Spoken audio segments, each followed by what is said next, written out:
கர்த்தருடைய பரிசுத்த நாமத்திற்கு மகிமை உண்டாவதாக.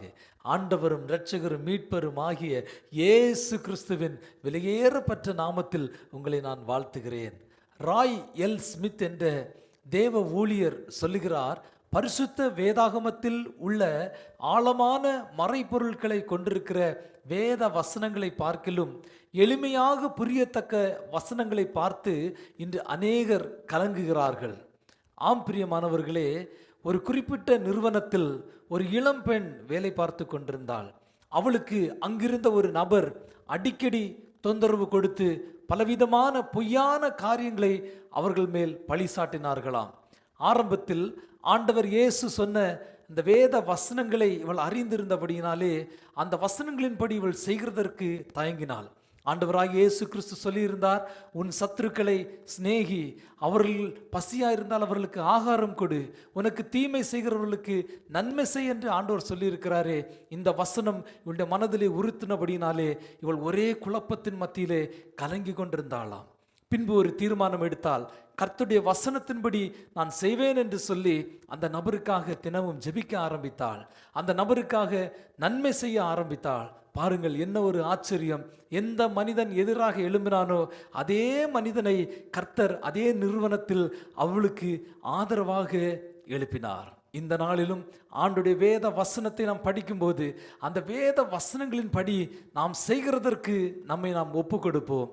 ஒப்பு கொடுக்கும்போது ஆண்டவர் நமக்காக யுத்தம் செய்து அவன் எதிராக இருக்கிற எல்லா காரியங்களிலும் கர்த்தர் நன்மையை கட்டளையிடுவார் என்பதில் எந்த சந்தேகமும் இல்லை. இந்த நாள் வாசிக்கும்படி தெரிந்து கொண்ட வேத பகுதி லூக்கா எழுதின சுவிசேஷம் அதிகாரம் 9 முதல் அதிகாரம் 12 வரை. லூக்கா எழுதின சுவிசேஷம் அதிகாரம் 9. அவர் தம்முடைய 12 சீஷரையும் வரவழைத்து சகல பிசாசுகளை துரத்தவும் வியாதி உள்ளவர்களை குணமாக்கவும் அவர்களுக்கு வல்லமையும் அதிகாரமும் கொடுத்து தேவனுடைய ராஜ்யத்தை குறித்து பிரசங்கிக்கவும் பிணியாளிகளை சொஸ்தமாக்கவும் அவர்களை அனுப்பினார். அப்பொழுது அவர் அவர்களை நோக்கி, வழிக்கு தடியையாவது பையையாவது அப்பத்தையாவது காசையாவது எடுத்துக்கொண்டு போக வேண்டாம், 2 அங்கிகளை கொண்டு போகவும் வேண்டாம். எந்த வீட்டிலே பிரவேசிக்கிறீர்களோ அங்கே தங்கி அங்கிருந்து புறப்படுங்கள். உங்களை ஏற்றுக்கொள்ளாதவர்கள் எவர்களோ அவர்களுடைய ஊரை விட்டு நீங்கள் புறப்படும் போது அவர்களுக்கு சாட்சியாக உங்கள் கால்களில் படிந்த தூசியை உதறி போடுங்கள் என்றார். அவர்கள் புறப்பட்டு போய் கிராமங்கள் தோறும் திரிந்து எங்கும் சுவிசேஷத்தை பிரசங்கித்து பிணியாளிகளை குணமாக்கினார்கள். அப்பொழுது கார்பாங்கு தேசாதிபதியாகிய ஏரோது அவரால் செய்யப்பட்ட யாவையும் கேள்விப்பட்டதும் அன்றி, சிலர் யோவான் மரித்தோரிலிருந்து எழுந்தான் என்றும், சிலர் எலியா தோன்றினான் என்றும், வேறு சிலர் பூர்வகாலத்து தீர்க்கதரிசிகளில் ஒருவன் உயிர்த்தெழுந்தான் என்றும் சொல்லி கொண்டபடியால் கலக்கமடைந்து, யோவானை நான் சிரசேதம் பண்ணினேன், இவன் இப்படிப்பட்டவைகளை செய்கிறான் என்று கேள்விப்படுகிறேனே, இவன் யார் என்று ஏரோது சொல்லி அவரை பார்க்க விரும்பினான். அப்போஸ்தலர் திரும்பி வந்து தாங்கள் செய்த யாவையும் அவருக்கு விவரித்து சொன்னார்கள். அப்பொழுது அவர் அவர்களை கூட்டிக் கொண்டு தனித்திருக்கும்படி பெத்சாயிதா என்னும் பட்டணத்தை சேர்ந்து வனாந்தரமான ஒரு இடத்துக்கு போனார். ஜனங்கள் அதை அறிந்து அவர் பின்னே போனார்கள். அவர்களை அவர் ஏற்றுக்கொண்டு தேவனுடைய ராஜ்யத்தை குறித்து அவர்களுடனே பேசி சொஸ்தம் அடைய வேண்டும் என்று இருக்கிறவர்களை சொஸ்தப்படுத்தினார்.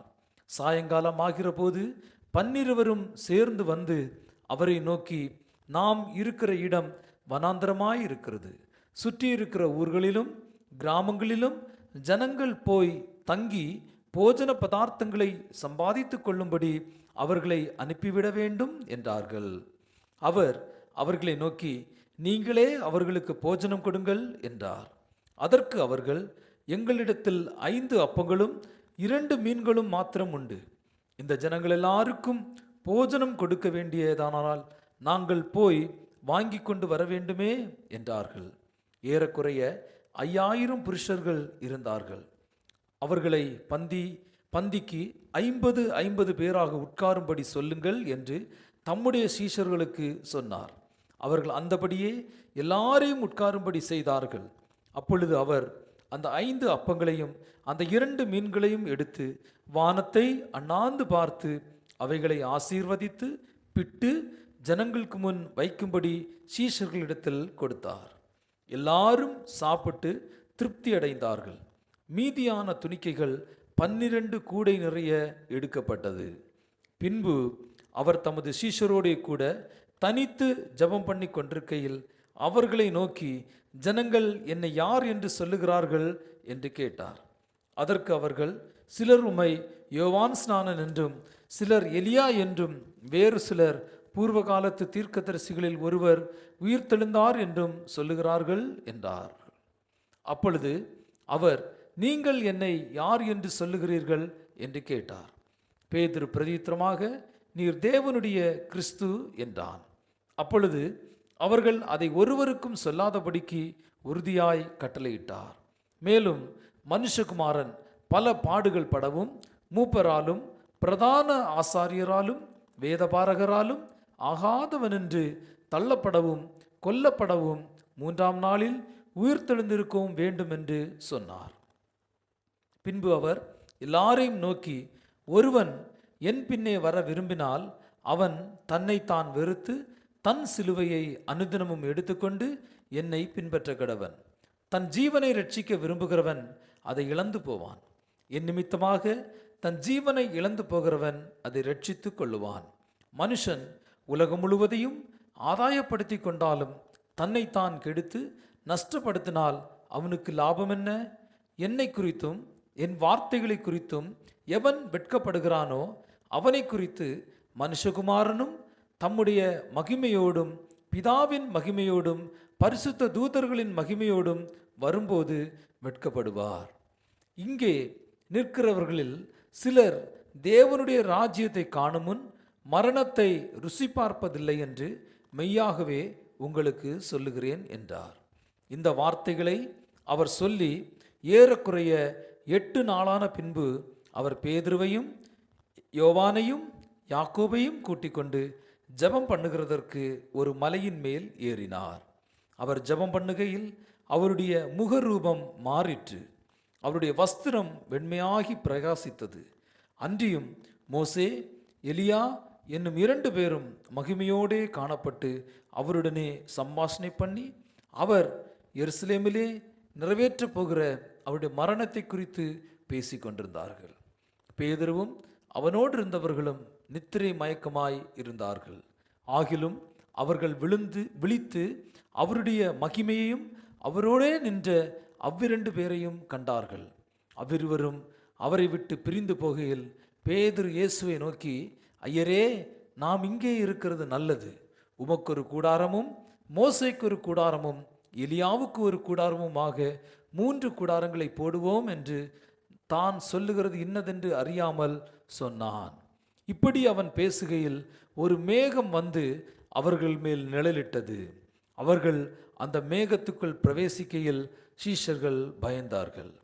அப்பொழுது, இவர் என்னுடைய நேசகுமாரன், இவருக்கு செவி கொடுங்கள் என்று மேகத்திலிருந்து ஒரு சத்தம் உண்டாயிற்று. அந்த சத்தம் உண்டாகையில் இயேசு ஒருவரே காணப்பட்டார். தாங்கள் கண்டவைகளில் ஒன்றையும் அவர்கள் அந்நாட்களில் ஒருவருக்கும் சொல்லாமல் அடக்கி வைத்திருந்தார்கள். மறுநாளில் அவர்கள் மலையிலிருந்து இறங்கின போது திரளான ஜனங்கள் அவருக்கு எதிர்கொண்டு வந்தார்கள். அவர்களில் ஒருவன் சத்தமிட்டு, போதகரே, என் மகனை கடாட்சி தரல வேண்டும் என்று உம்மை வேண்டிக் கொள்ளுகிறேன். அவன் எனக்கு ஒரே பிள்ளையா இருக்கிறான். ஒரு ஆவி அவனை பிடிக்கிறது. அப்பொழுது அலறுகிறான். அது அவனை நுரைத்தள்ளி அலக்களித்து அவனை கசக்கின பின்பும் அவனை விட்டு நீங்குவது அரிதாயிருக்கிறது.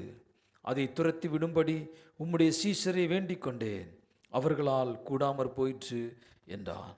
இயேசு பிரதியுத்தரமாக, விசுவாசமில்லாத மாறுபாடான சந்ததியே, எதுவரைக்கும் நான் உங்களோடு இருந்து உங்களிடத்தில் பொறுமையாயிருப்பேன்? உன் மகனை இங்கே கொண்டு வா என்றார். அவன் சமீபத்து வருகையில் பிசாசு அவனை கீழே தள்ளி அலைக்கழித்தது. இயேசு அந்த அசுத்த ஆவியை அதட்டி இளைஞனை குணமாக்கி அவன் தகப்பனிடத்தில் அவனை ஒப்பு கொடுத்தார். அப்பொழுது எல்லாரும் தேவனுடைய மகத்துவத்தை குறித்து பிரமித்தார்கள். இயேசு செய்த யாவையும் குறித்து அனைவரும் ஆச்சரியப்படுகையில் அவர் தம்முடைய சீஷர்களை நோக்கி, நீங்கள் இந்த வார்த்தைகளை கவனமாய் கேளுங்கள்.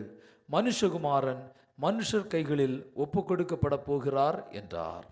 அவர்கள் அந்த வார்த்தையின் கருத்தை அறிந்து கொள்ளவில்லை. அது அவர்களுக்கு தோன்றாமல் மறைபொருளாய் இருந்தது. அந்த வார்த்தையை குறித்து அவரிடத்தில் விசாரிக்கவும் பயந்தார்கள். பின்பு தங்களில் எவன் பெரியவனாய் இருப்பான் என்கிற வாக்குவாதம் அவர்களுக்குள் உண்டாயிற்று. இயேசு அவர்கள் இருதயத்தின் யோசனையை அறிந்து ஒரு சிறு பிள்ளையை எடுத்து அதை தமதருகே நிறுத்தி அவர்களை நோக்கி, இந்த சிறு பிள்ளையை என் நாமத்து நிமித்தம் ஏற்றுக்கொள்ளுகிறவன் என்னை ஏற்றுக்கொள்ளுகிறான், என்னை ஏற்றுக்கொள்ளுகிறவன் என்னை அனுப்பினவரை ஏற்றுக்கொள்கிறான். உங்கள் எல்லாருக்குள்ளும் எவன் சிறியவனாய் இருக்கிறானோ அவனே பெரியவனாயிருப்பான் என்றார். அப்பொழுது யோவான் அவரை நோக்கி, ஐயரே, ஒருவன் உம்முடைய நாமத்தினாலே பிசாசுகளை துரத்துகிறதை நாங்கள் கண்டு அவன் எங்களுடனே உம்மை பின்பற்றாதவன் ஆனபடியால் அவனை தடுத்தோம் என்றான். அதற்கு இயேசு, தடுக்க வேண்டாம், நமக்கு விரோதமாயிராதவன் நமது பட்சத்தில் இருக்கிறான் என்றார். பின்பு அவர் எடுத்துக்கொள்ளப்படும் நாட்கள் சமீபித்த போது அவர் எருசலேமுக்கு போக தமது முகத்தை திருப்பி தமக்கு முன்னாக தூதர்களை அனுப்பினார். அவர்கள் போய் அவருக்கு இடத்தை ஆயத்தம் பண்ணும்படி சமாரியருடைய ஒரு கிராமத்திலே பிரவேசித்தார்கள். அவர் எருசலேமுக்கு போக நோக்கமாயிருந்தபடியினால் அவ்வூரார் அவரை ஏற்றுக்கொள்ளவில்லை. அவருடைய சீஷராகிய யாக்கோபும் யோவானும் அதை கண்டபோது, ஆண்டவரே, எலியா செய்தது போல வானத்திலிருந்து அக்கினி இறங்கி இவர்களை அழிக்கும்படி நாங்கள் கட்டளையிட உமக்கு சித்தமா என்று கேட்டார்கள். அவர் திரும்பி பார்த்து, நீங்கள் இன்ன ஆவி உள்ளவர்கள் என்பதை அறியீர்கள் என்று அதட்டி, மனுஷகுமாரன் மனுஷனுடைய ஜீவனை அளிக்கிறதற்கு அல்ல, ரட்சிக்கிறதற்கே வந்தார் என்றார். அதன் பின்பு அவர்கள் வேறொரு கிராமத்திற்கு போனார்கள். அவர்கள் வழியிலே போகையில் ஒருவன் அவரை நோக்கி, ஆண்டவரே, நீர் எங்கே போனாலும் உம்மை பின்பற்றி வருவேன் என்றான். அதற்கு இயேசு, நரிகளுக்கு குழிகளும் ஆகாயத்து பறவைகளுக்கு கூடுகளும் உண்டு, மனுஷகுமாரனுக்கோ தலை சாய்க்க இடமில்லை என்றார். வேறொருவனை அவர் நோக்கி, என்னை பின்பற்றி வா என்றார். அதற்கு அவன், ஆண்டவரே, முன்பு நான் போய் என் தகப்பனை அடக்கம் பண்ண எனக்கு உத்தரவு கொடுக்க வேண்டும் என்றான். அதற்கு இயேசு, மரித்தோர் தங்கள் மரித்தோரை அடக்கம் பண்ணட்டும், நீ போய் தேவனுடைய ராஜ்யத்தை குறித்து பிரசங்கி என்றார். பின்பு வேறொருவன் அவரை நோக்கி, ஆண்டவரே, உம்மை பின்பற்றுவேன், ஆனாலும் முன்பு நான் போய் வீட்டில் இருக்கிறவர்களிடத்தில் அனுப்புவித்து கொண்டு வரும்படி எனக்கு உத்தரவு கொடுக்க வேண்டும் என்றான். அதற்கு இயேசு, கலப்பையின் மேல் தன் கையை வைத்து பின்னிட்டு பார்க்கிற எவனும் தேவனுடைய ராஜ்யத்துக்கு தகுதியுள்ளவன் அல்ல என்றார். இவைகளுக்கு பின்பு கர்த்தர் வேறே 70 பேரை நியமித்து தாம் போகும் சகல பட்டணங்களுக்கும் இடங்களுக்கும் அவர்களை தமக்கு முன்னாக 2 பேராக அனுப்பினார். அதிகாரம் 10. இவைகளுக்கு பின்பு கர்த்தர் வேறே 70 பேரை நியமித்து தாம் போகும் சகல பட்டணங்களுக்கும் இடங்களுக்கும் அவர்களை தமக்கு முன்னே 2 பேராக அனுப்பினார். அப்பொழுது அவர் அவர்களை நோக்கி, அறுப்பு மிகுது, வேலையாட்களோ கொஞ்சம். ஆகையால் அறுப்புக்கு எஜமான் தமது அறுப்புக்கு வேலையாட்களை அனுப்பும்படி அவரை வேண்டிக் கொள்ளுங்கள். புறப்பட்டு போங்கள். ஆட்டுக்குட்டிகளை ஓநாய்களுக்குள்ளே அனுப்புகிறது போல இதோ நான் உங்களை அனுப்புகிறேன். பணப்பையும் சாமான் பையையும் பாதரட்சிகளையும் கொண்டு போக வேண்டாம். வழியிலே ஒருவரையும் வினவவும் வேண்டாம். ஒரு வீட்டில் பிரவேசிக்கிற போது, இந்த வீட்டுக்கு சமாதானம் உண்டாவதாக என்று முதலாவது சொல்லுங்கள். சமாதான பாத்திரன் அங்கே இருந்தால் நீங்கள் கூறின சமாதானம் அவனிடத்தில் தங்கும். இல்லாதிருந்தால் அது உங்களிடத்திற்கு திரும்பி வரும். அந்த வீட்டிலே தானே நீங்கள் தங்கியிருந்து அவர்கள் கொடுக்கிறவைகளை புசித்து குடியுங்கள். வேலையாள் தன் கூலிக்கு பாத்திரனாய் இருக்கிறான். வீட்டுக்கு வீடு போகாதிருங்கள். ஒரு பட்டணத்தில் நீங்கள் பிரவேசிக்கிற பொழுது ஜனங்கள் உங்களை ஏற்றுக்கொண்டால் அவர்கள் உங்கள் முன் வைக்கிறவைகளை நீங்கள் புசித்து அவ்விடத்தில் உள்ள பிணியாளிகளை சுஸ்தமாக்கி தேவனுடைய ராஜ்யம் உங்களுக்கு சமீபமாய் வந்திருக்கிறது என்று அவர்களுக்கு சொல்லுங்கள்.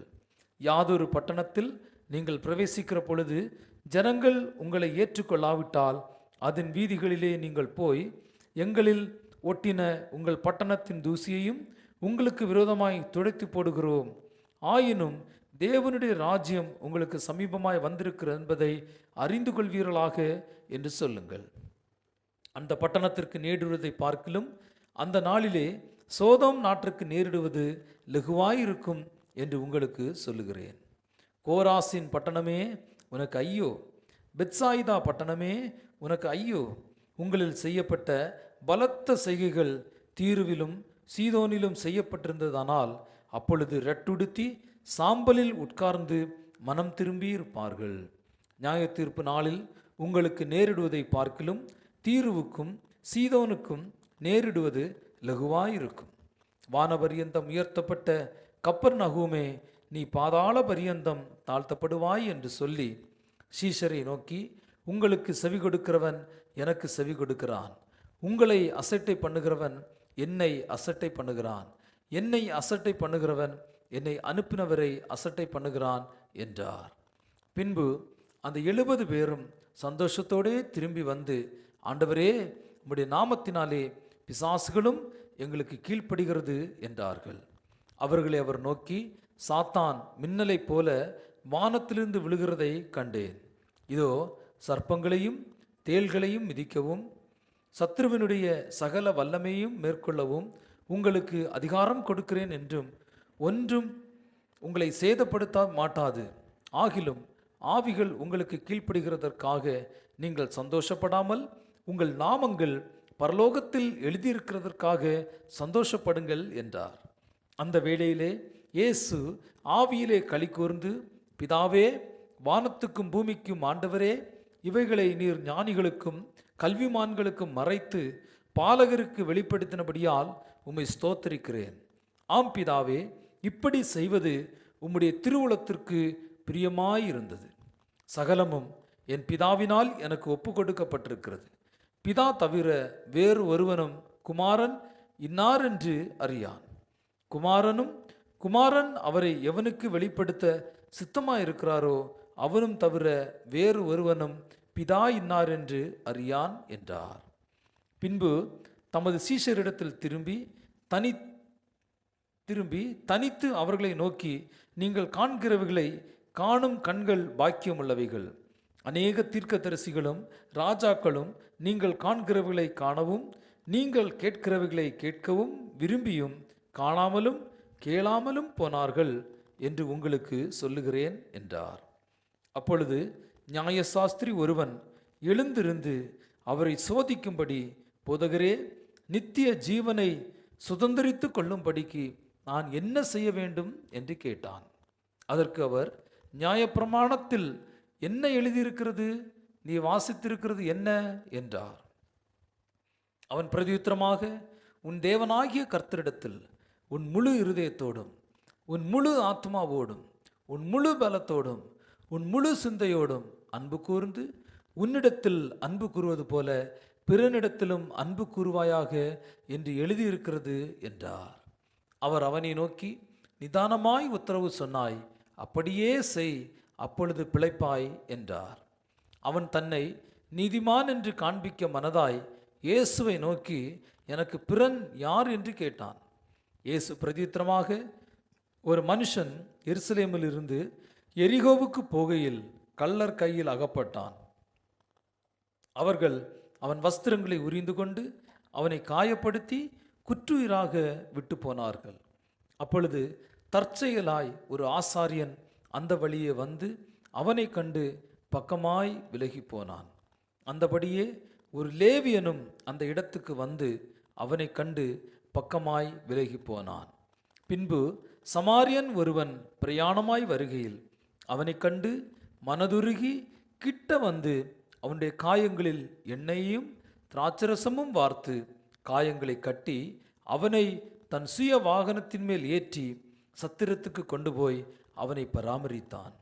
மறுநாளிலே தான் புறப்படும் போது 2 பணத்தை எடுத்து சத்திரத்தான் கையில் கொடுத்து, நீ இவனை விசாரித்துக்கொள், அதிகமாய் ஏதாகிலும் இவனுக்கு செலவழித்தால் நான் திரும்பி வரும்போது அதை உனக்கு தருவேன் என்றான். இப்படி இருக்க கள்ளர் கையில் அகப்பட்டவனுக்கு இந்த 3 பேரில் எவன் பிறனாயிருந்தான்? உனக்கு எப்படி தோன்றுகிறது என்றார். அதற்கு அவன், அவனுக்கு இரக்கம் செய்தவனே என்றான். அப்பொழுது இயேசு அவனை நோக்கி, நீயும் போய் அந்தபடியே செய் என்றார். பின்பு அவர்கள் பிரயாணமாய் போகையில் அவர் ஒரு கிராமத்தில் பிரவேசித்தார். அங்கே மார்த்தாள் என்னும் பெயர் கொண்ட ஒரு ஸ்திரீ அவரை தன் வீட்டிலே ஏற்றுக்கொண்டாள். அவளுக்கு மரியாள் என்னப்பட்ட ஒரு சகோதரி இருந்தாள். அவள் இயேசுவின் பாதத்தருகே உட்கார்ந்து அவருடைய வசனத்தை கேட்டு கொண்டிருந்தாள். மார்த்தாளோ பற்பல வேலைகளை செய்வதில் மிகவும் வருத்தமடைந்து அவரிடத்தில் வந்து, ஆண்டவரே, நான் தனியே வேலை செய்யும்படி என் சகோதரி என்னை விட்டு வந்திருக்கிறதை குறித்து உமக்கு கவலை இல்லையா? எனக்கு உதவி செய்யும்படி அவளுக்கு சொல்லும் என்றாள். இயேசு அவளுக்கு பிரதித்திரமாக, மார்த்தாளே, மார்த்தாளே, நீ அநேக காரியங்களை குறித்து கவலைப்பட்டு கலங்குகிறாய். தேவையானது ஒன்றே. மரியாள் தன்னை விட்டு எடுபடாத நல்ல பங்கை தெரிந்து கொண்டாள் என்றார். அதிகாரம் 11. அவர் ஒரு இடத்தில் ஜெபம் பண்ணி முடித்த பின்பு அவருடைய சீஷரில் ஒருவன் அவரை நோக்கி, ஆண்டவரே, யோவான் தன் சீஷருக்கு ஜெபம் பண்ண போதித்தது போல நீரும் எங்களுக்கு போதிக்க வேண்டும் என்றான். அதற்கு அவர், நீங்கள் ஜெபம் பண்ணும்போது பரமண்டலங்களில் இருக்கிற எங்கள் பிதாவே, உம்முடைய நாமம் பரிசுத்தப்படுவதாக, உம்முடைய ராஜ்யம் வருவதாக, உம்முடைய சித்தம் பரமண்டலத்திலே செய்யப்படுகிறது போல பூமியிலேயும் செய்யப்படுவதாக. எங்களுக்கு வேண்டிய ஆகாரத்தை அன்றன்று எங்களுக்கு தாரும். எங்கள் பாவங்களை எங்களுக்கு மன்னியும், நாங்கள் எங்களிடத்தில் கடன்பட்ட எவனுக்கு மன்னிக்கிறோமே.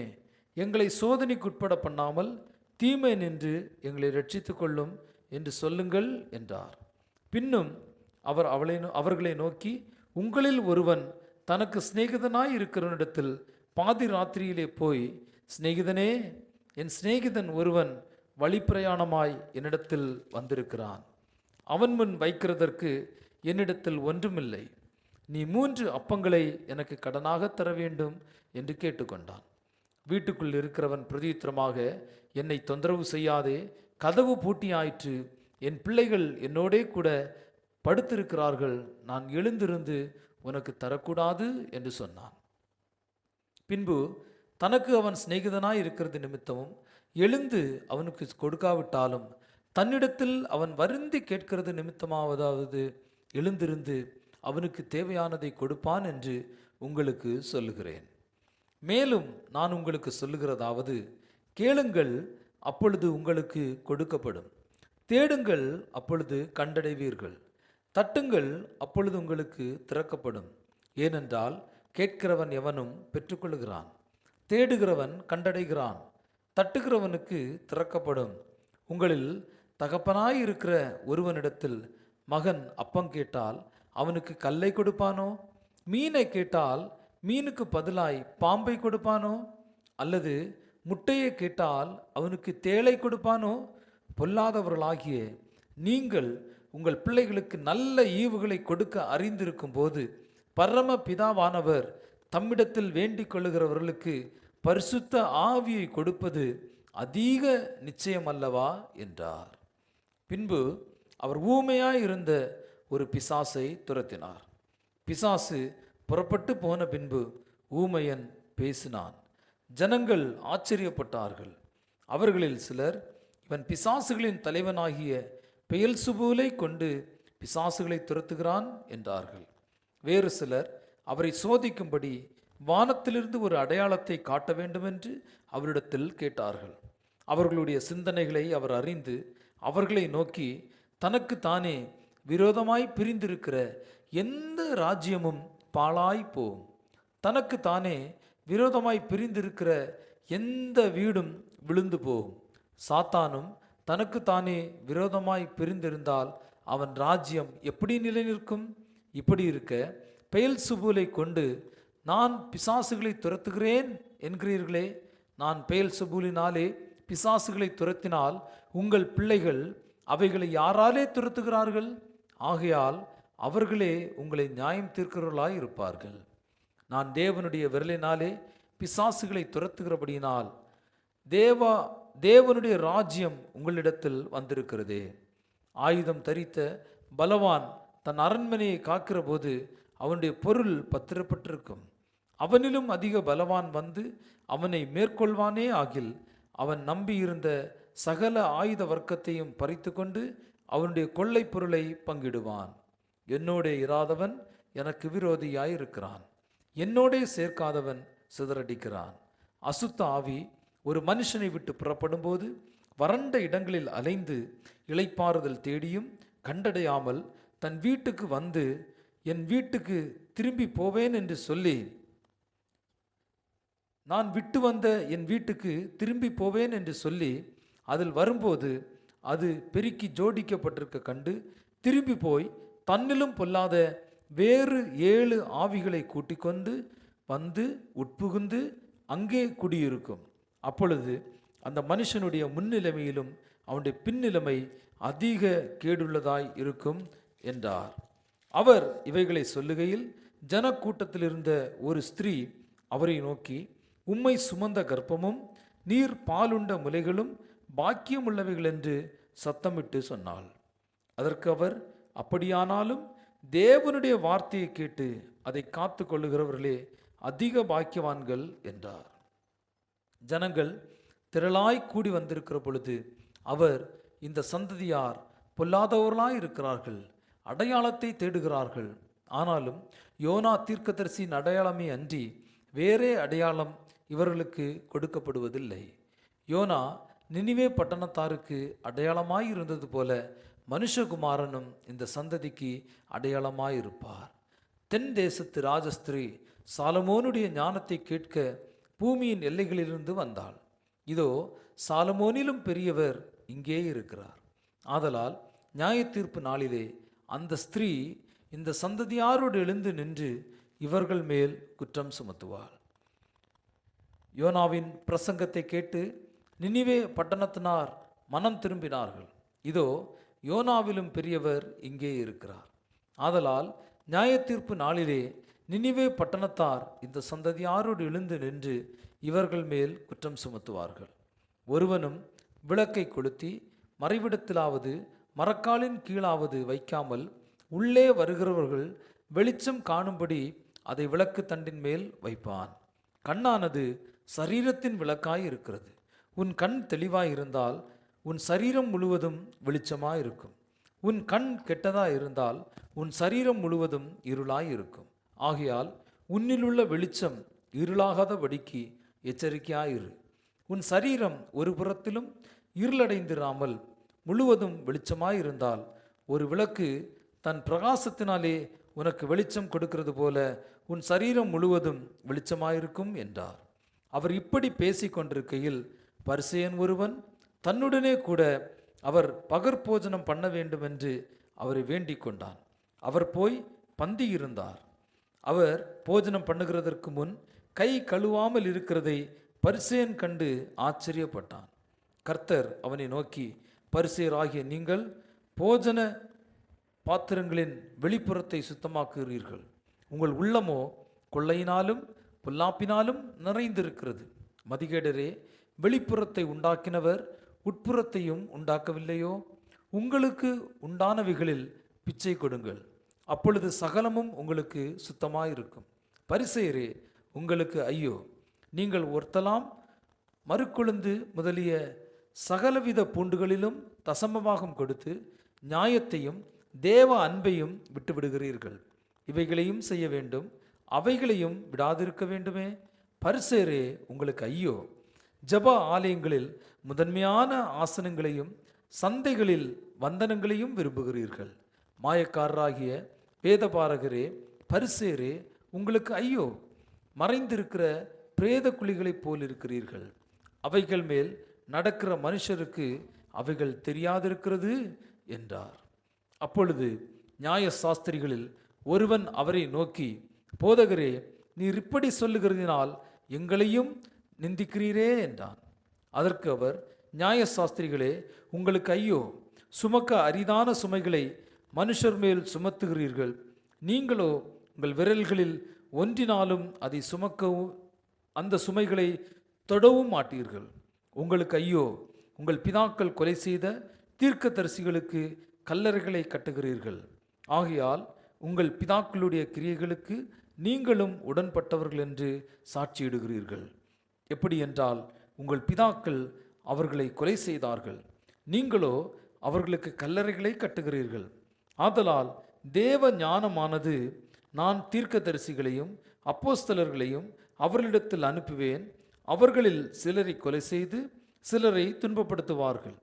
ஆபேலின் இரத்தம் முதல் பலிபீடத்துக்கும் தேவாலயத்துக்கும் நடுவே கொலையுண்ட சகரியாவின் இரத்தம் வரைக்கும் உலக தோற்றம் முதற்கொண்டு சிந்தப்பட்ட சகல தீர்க்கதரிசிகளுடைய இரத்த பலியும் இந்த சந்ததியினிடத்தில் கேட்கப்படத்தக்கதாக அப்படி செய்வார்கள் என்று சொல்லுகிறது. நிச்சயமாகவே இந்த சந்ததியினிடத்தில் அது கேட்கப்படும் என்று உங்களுக்கு சொல்லுகிறேன். நியாய சாஸ்திரிகளே, உங்களுக்கு ஐயோ, அறிவாகிய திறவுகோலை எடுத்துக்கொண்டீர்கள், நீங்களும் உட்பிரவேசிக்கிறதில்லை, உட்பிரவேசிக்கிறவர்களையும் தடை பண்ணுகிறீர்கள் என்றார். இவைகளை அவர்களுக்கு அவர் சொல்லுகையில் வேதபாரகரும் பரிசேரும் அவர் மேல் குற்றம் சாட்டும் பொருட்டு அவர் வாய்மொழியில் ஏதாகிலும் பிழை கண்டுபிடிக்க வேண்டும் என்று உபாயம் பண்ணி அவரை மிகவும் நெருக்கவும் அநேக காரியங்களை குறித்து பேசும்படி அவரை ஏவவும் தொடங்கினார்கள். இத்துடன் இந்த நாள் வாசிக்க வேண்டிய வேத பகுதி வாசித்து நிறைவடைந்து விட்டது. மீண்டும் உங்களை அடுத்த நிகழ்ச்சியில் நான் சந்திக்கிறேன். சந்திக்கும் வரை தேவனுடைய கிருபை உங்கள் அனைவரோடும் கூட இருப்பதாக. God bless you.